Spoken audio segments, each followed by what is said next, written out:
the world's largest asset manager, is doubling down on crypto. Filings now show BlackRock is taking its first steps to launch a spot Ethereum ETF. According to Delaware's Division of Corporations website, the firm has submitted an iShares Ethereum trust for regulatory approval. So let's look at Ethereum. So yesterday, the token you can see right here spiked. It is up over 10% since just 2 days ago. Bitcoin also got a boost on the Ethereum news because BlackRock obviously is very powerful.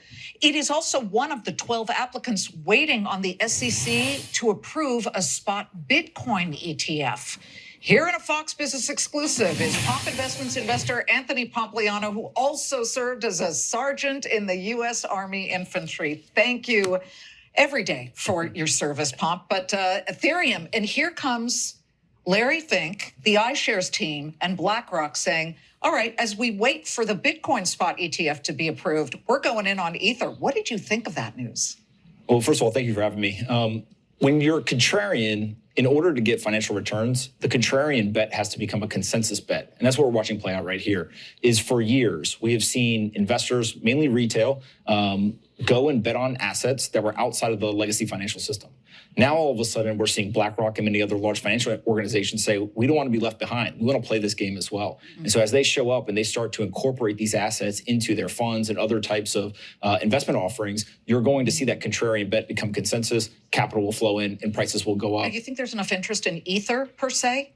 I think that people are drastically underestimating how big the entire crypto market is going to get. Bitcoin will remain the king of that market, but many of these assets are going to get much, much bigger and will be measured, I believe, in tens of trillions of dollars across the entire crypto market. The SEC has been immovable so far on approving a spot Bitcoin ETF. And there are, as we said, a bunch of names circling and waiting. Do you sit there and parse and think to yourself, who might get the first approval? Because on the screen, you see Fidelity, WisdomTree, ARK, Bitwise, not just BlackRock, Grayscale, Van Eck, et cetera. And I want to see your face when you answer this question.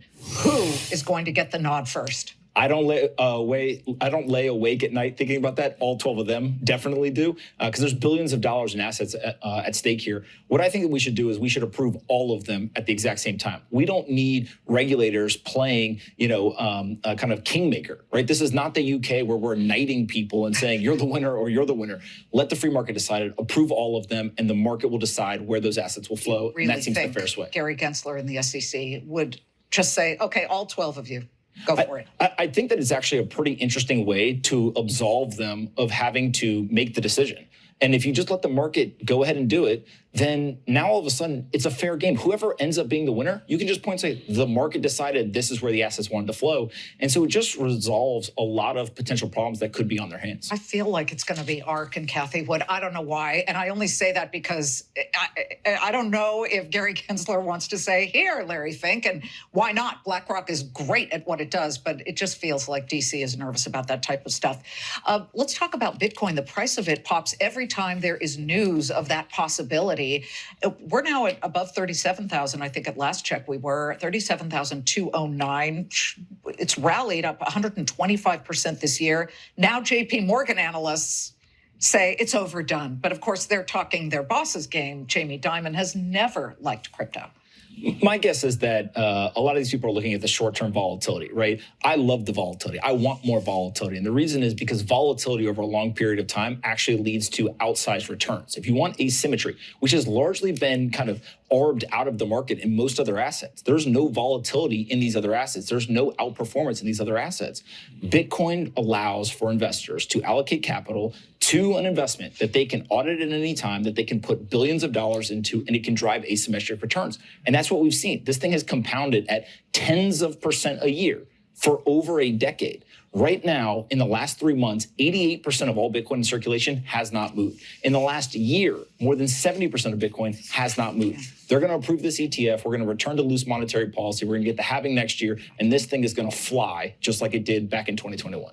Great to see you, Pomp. Thank you so much, Anthony Pompliano. And Pomp isn't just a warrior in the crypto trenches. As we said, he served as a sergeant in the U.S. Army Infantry. Oh, look at that. Where was that picture taken? That is in Taji, Iraq. Wow. Thank you. Thank you for all of what you and your comrades have done. We really appreciate it.